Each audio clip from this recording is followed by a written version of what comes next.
Hello, this is my first workout-oriented video where I'll show you a sample workout of mine.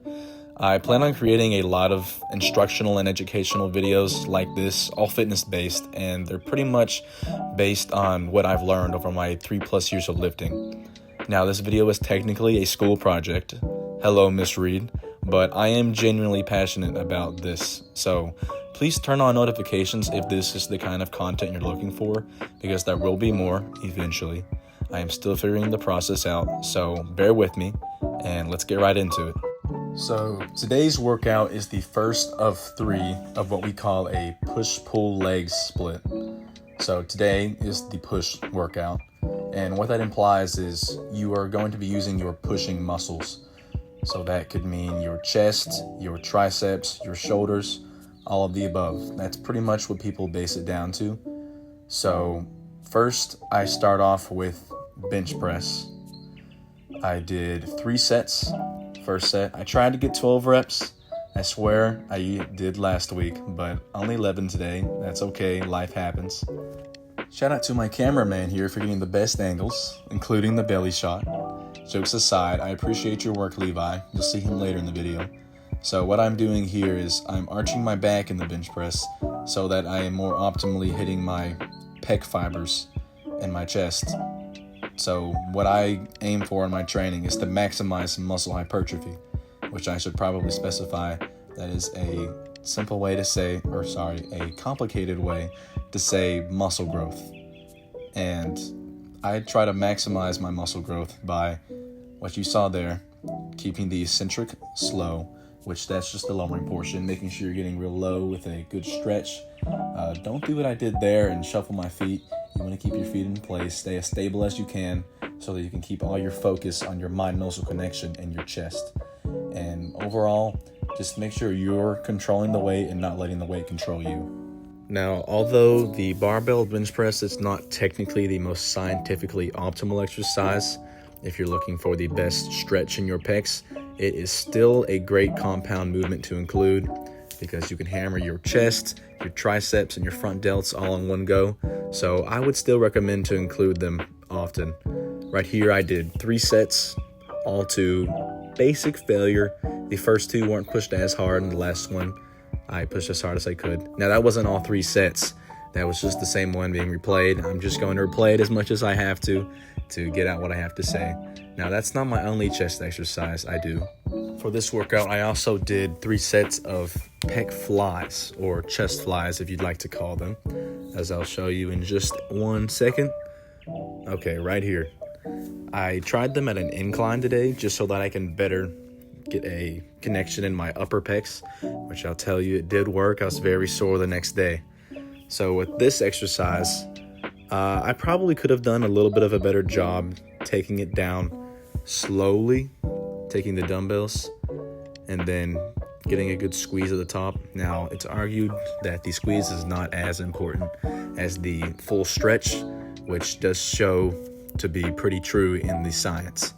So I did about 3 sets of these, take them close to failure, and I really like these, so I think I'll be doing more of these more often.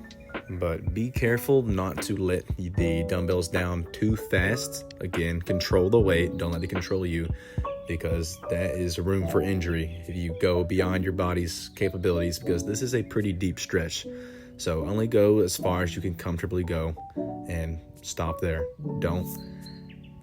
No pain, no gain is a saying, but there's a difference between muscular pain and joint pain, or a muscle tear.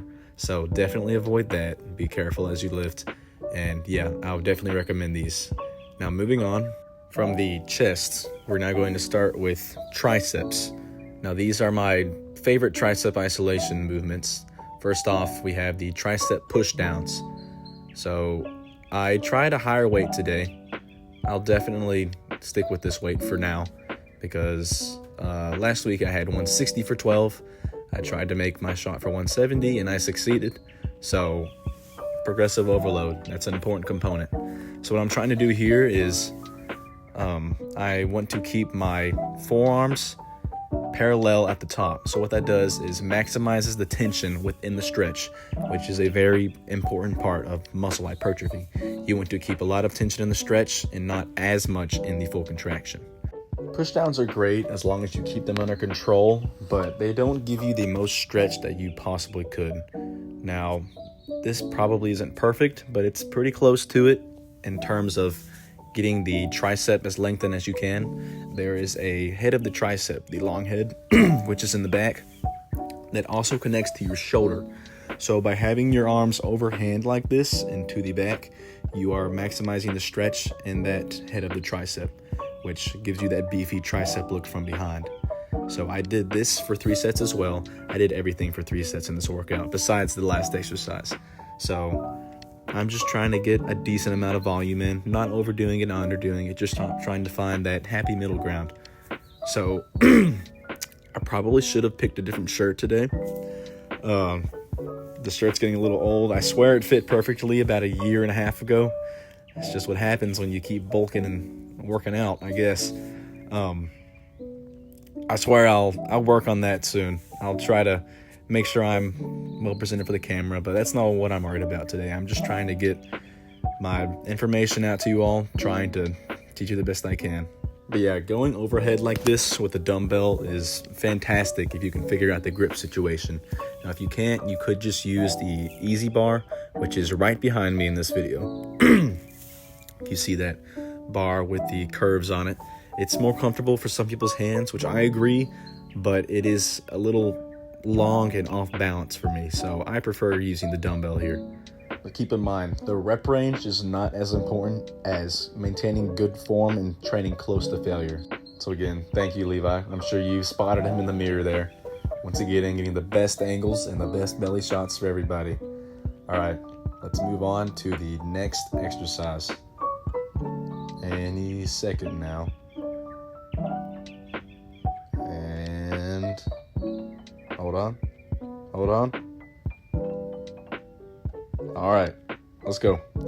Now for the final exercise today is the seated dumbbell lateral raises. Now, I'm actually trying these for the first time. I would typically do these standing, but when seated, you will have less what we call axial fatigue. So you're a little more unbalanced. You're not putting as much pressure through your body, your spine, your legs, and everything. Now, this is definitely not scientifically optimal. Not at all. Because we're getting all of the tension in the contraction and not very much tension in the stretch. But I don't believe we should be hyper-focused on being scientifically perfect.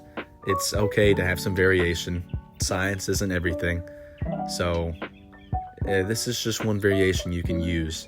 See, at the end, I'm taking it to a extreme failure. I'm getting as many partials as I can until it's hardly even a rep anymore, putting the dumbbells back down. I did this for about 5 sets. I didn't use the 30-pound dumbbells after this clip here, though. They got a little too heavy, but it was definitely good to include, and that basically concludes my entire push workout. I plan on having 5 more videos of this type in this series, so if you would like something like that, please be sure to subscribe. They will be here soon, and thank you for watching. Yeah!